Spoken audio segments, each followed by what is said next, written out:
Hi, I'm a master's student at the University of Pennsylvania. I'm studying elementary education, and this semester I've been student teaching in a third grade classroom in a school in Philadelphia. These are some things that I plan to do as a future educator to become a more culturally responsive and trauma responsive educator. So, first and foremost, I need to be sure that I make my classroom feel safe and supportive and respectful for all of my students. I have included a picture of a brain in this part of the video because trauma and discrimination and harassment can affect the brain in lots of different ways, and students who have experienced trauma in or out of school or who have been made to feel unwelcome or not successful in the school environment are likely to perceive school as a threatening place. Furthermore, they might be likely to perceive their teachers as threatening people. So it's my job to make sure every single student feels safe in the classroom. And there are a number of ways that I plan to do that.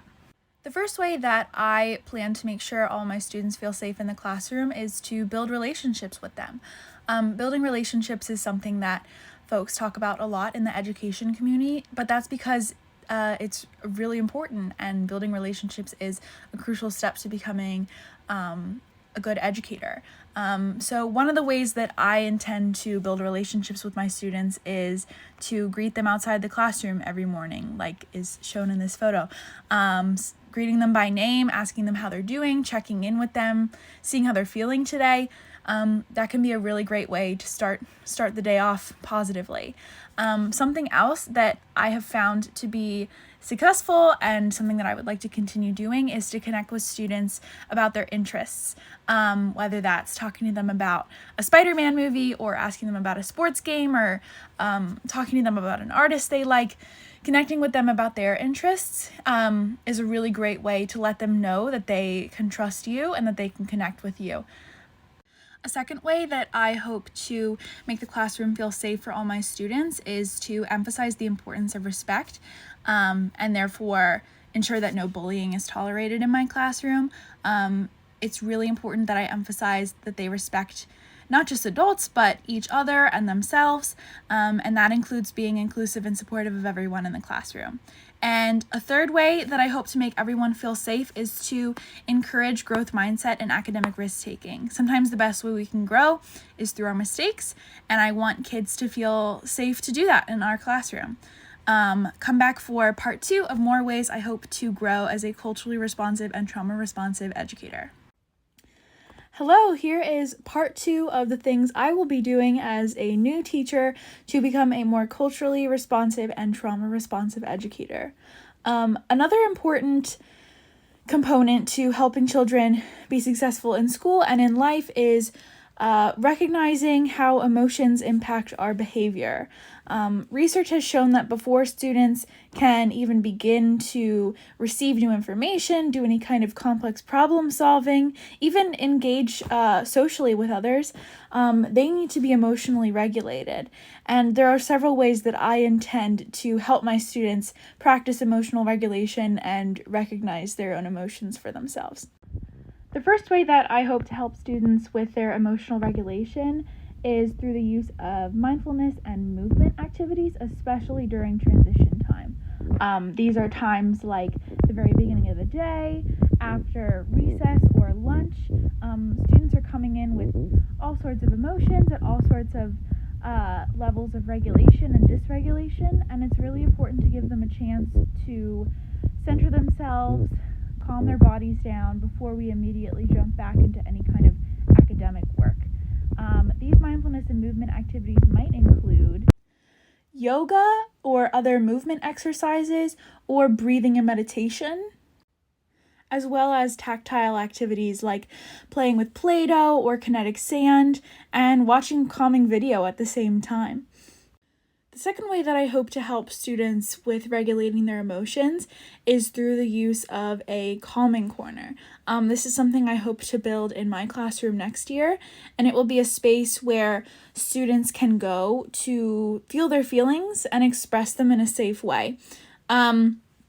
In this corner, there might be things like more comfortable seating, sensory toys that they can play with, and information on the walls or in the form of books about their emotions, about regulating ourselves, that will hopefully help them regulate their emotions, obviously with my help as needed. It's a place where students can feel comfortable to express themselves, and when they're ready, they can return to the rest of the class. Aside from helping my students regulate their emotions, it's also really important for me as an educator to think about my own perspective and reflect on my practice very regularly. I need to recognize how emotions are connected to behavior, and that often when kids don't know how to express a need or a feeling, that's when they engage in behavior that adults label as disruptive or defiant. So instead of meeting that behavior with punishment or anger, I need to make sure that I'm meeting students with compassion and empathy. Come back for part 3 of things I'll be doing as an educator.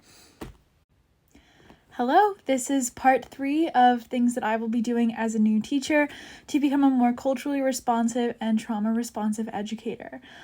So aside from my classroom environment, aside from helping my students emotionally regulate, another really crucial part of being an effective educator is thinking about the content that I teach and the way that I teach it. So first, I need to be sure that in every subject that I teach, I'm including a wide array of perspectives and ideas. This means including books with diverse characters, some of which are shown behind me, but also, for instance, in history, teaching what really happened, and including the stories not just of white Americans, but the contributions and struggles of people in our country who are often and have often been left out of historical narratives, both in textbooks and in classrooms in general. Second, I need to make sure that the content that I'm teaching is something that students feel is relevant to their lives and is something that they can connect with. If students feel like there's no reason or no way for them to connect to the content, it's a lot harder for them to learn it and to engage with it. So for instance, if I'm teaching math, maybe I change the problem that I'm giving them to be about a sports team that I like or something that's happening in our school or in Philadelphia. In science, maybe we talk about a phenomenon that's happening right in the neighborhood. Students need to feel interested and connected to what they're learning in order to find success in the classroom. So aside from what I'm teaching, I also need to make sure that regardless of the subject, I am regularly differentiating tasks for every single student in my classroom.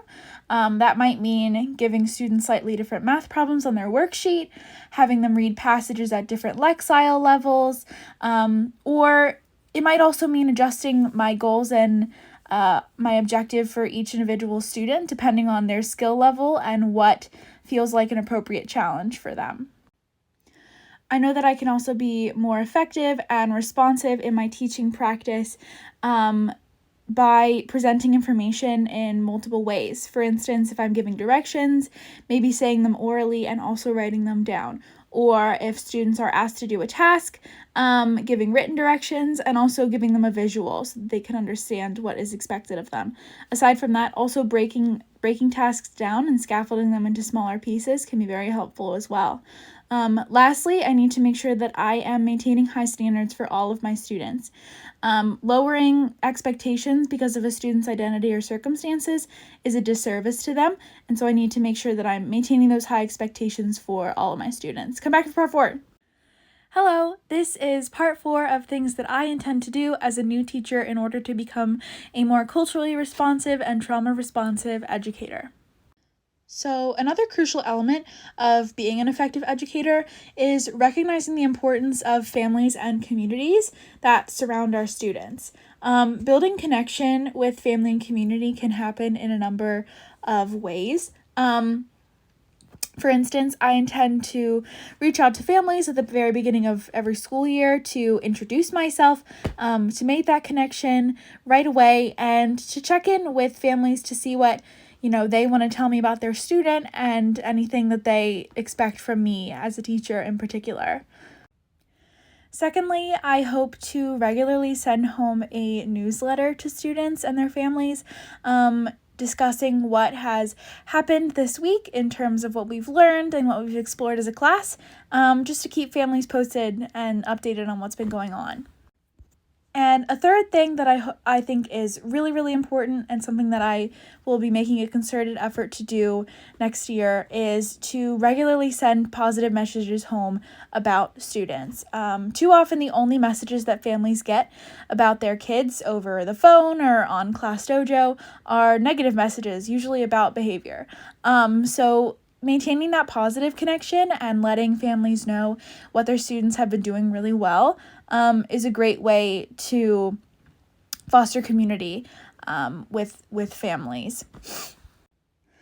Aside from just building connection with families and communities, it's also really important that I approach every interaction with families with understanding and flexibility. Everyone has different circumstances going on, and it's important that I, as a teacher, recognize and understand that every family is coming to school with different circumstances.